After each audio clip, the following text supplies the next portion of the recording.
Spring training is underway and that means two things. 1. Baseball is back. Hooray for that. And 2. Prospect ranking season and projection season have arrived. We've already seen a ton of prospect rankings. Earlier this week, Szymborski released his ZiPS projections for the 2019 Yankees. The fancy graphic above shows the team's WAR projection by position. Spoiler: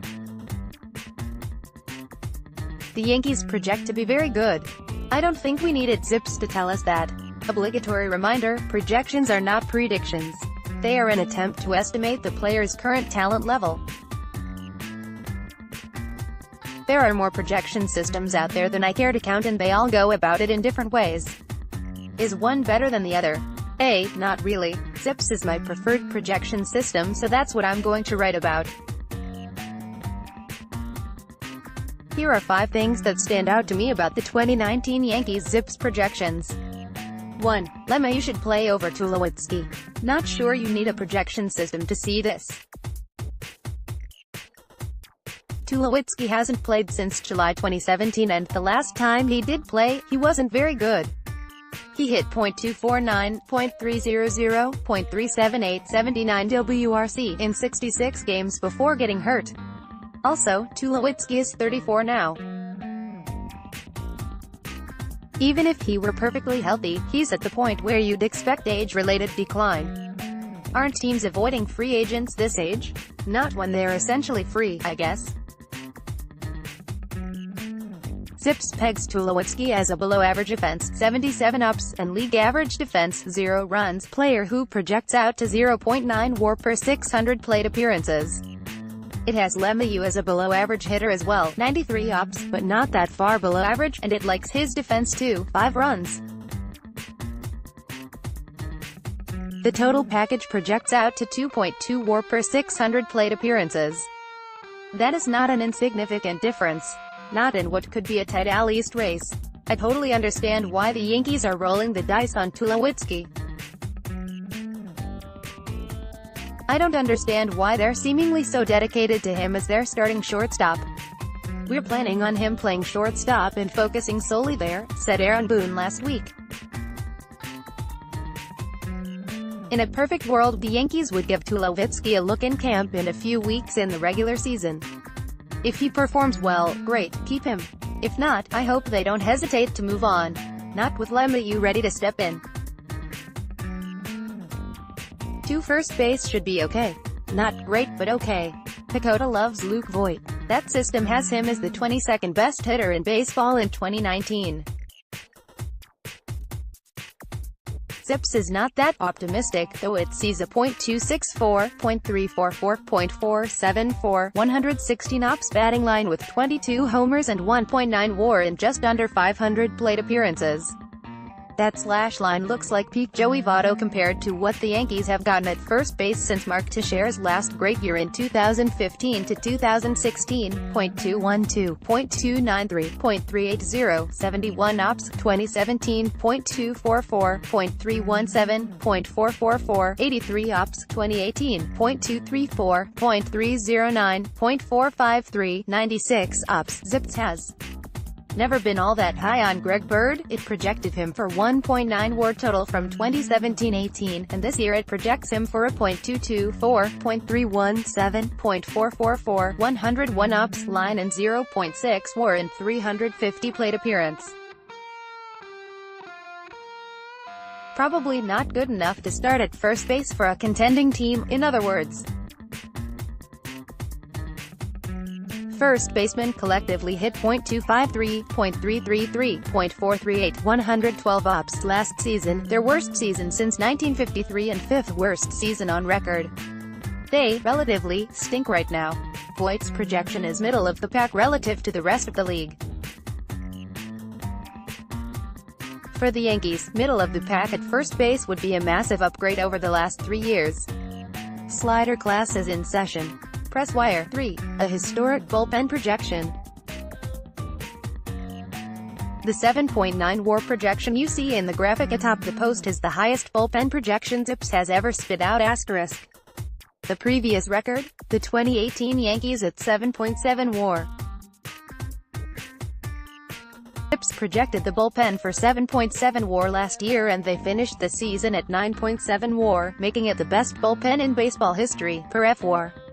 The Yankees also set a record with a 30.2% bullpen strikeout rate last year. Asterisk for what it's worth, Szymborski says the bullpen projection would have been 8.3 WAR had the Yankees kept David Robertson rather than sign Adam Ottavino. Zach Britton, 0.8 WAR projected over Robertson is the one that irks me though, not Ottavino, 0.9 WAR projected over Robertson. Bullpens are notoriously volatile, but that doesn't reduce the value of having high-end talent. Ottavino is more likely to be an above-average setup man this season than, say, Joe Harvey. Britton is a better bet to be a high ground ball lefty than Stephen Tarpley. When you're the Yankees and you can throw money at the best available players, you should do it, and they did it with the bullpen. No, the bullpen is not guaranteed to meet or beat projections. ZiPS tells us they have an awful lot of relief talent though, and I'd rather bet on expensive talent than cobbling together 7 or 8 cheap arms and hoping for the best. 4. Does Green's projection match reality? The best individual player projection in that stacked bullpen belongs not to 5-time All-Star Aroldis Chapman or high-priced free agent Zach Britton. It belongs to Chad Green. ZiPS pegs Green as a true talent 2.70 ERA, 2.77 FIP pitcher with a great strikeout 30.7% and walk 6.4% numbers. I have to think his 1.7 WAR projection is among the very best for relievers around the league this year. ZiPS uses statistically similar players, weighing more recent seasons, the heaviest, and aging curves to generate its projections. The system is aware of injuries but not necessarily how a player produces his results. For all ZiPS knows, Chapman throws 89 miles per hour. In Green's case, he is a one-pitch pitcher, and that one pitch was less effective last year than it was the year before. The breakdown of Green's heater, AVG velocity, spin rate, whiffs per swing x WOBA 2017 95.8 miles per hour, 2,484 revolutions per minute, 39.8%, .216, 2018 96.1 miles per hour, 2,444 revolutions per minute, 27.9%, .290, same velocity, same spin, fewer whiffs, better contact allowed. It should be noted Green's fastball still had a much better than average whiff rate, 20.5% league average, and expected WOBA allowed .347, but the pitch was not as effective as it was a year prior. Watching him pitch, it seemed to me the book was out on Green. Hitters knew they were likely getting a fastball and they geared up for it. ZiPS doesn't know Green lives and dies by his fastball. It doesn't know he could use a better second pitch to keep hitters honest. He doesn't need a Dellin Betances curveball or an Adam Ottavino slider. Just something good enough that hitters must respect it. I expect Green to be very good this season, but unless he comes up with a better slider or changeup, I don't think he'll be as good as he was in 2017, and maybe not as good as he was in 2018. He strikes me as the reliever most likely to fall short of his ZiPS projection. Also, ZiPS says Green's top statistical comp is Hall of Famer Rollie Fingers, and he should absolutely grow the mustache. 5. Projections as a measure of depth. I like using ZiPS to estimate each team's depth. Last year the Yankees had 27 players projected for at least 1 WAR.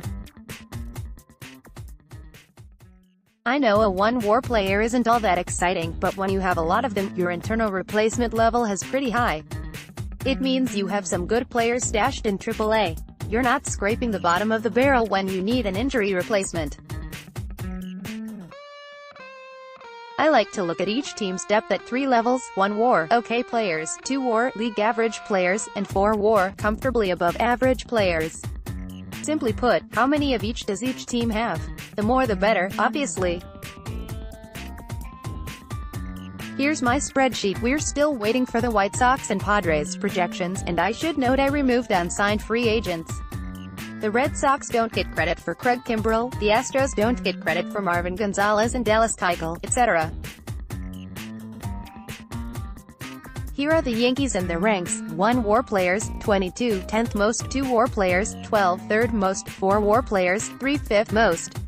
This isn't a perfect measure because ZiPS doesn't worry about doling out playing time. Are Jed Lowry and Todd Frazier both really going to get 450 at-bats? And the timing can be not great. Edwin Encarnacion was still with Cleveland when the Indians' ZiPS were released, but it's a good ballpark estimate. I'm surprised the Yankees are only 10th in 1 WAR players, especially behind teams like the Twins and Diamondbacks. Only the Cardinals and Mets have more 2 WAR players. They have 13 apiece. With the farm system thinned out a bit, especially at the upper levels, the Yankees don't have quite the 1 WAR depth as the last 2 years. The top of the roster is very strong though, and the Yankees have good depth, at least according to ZiPS.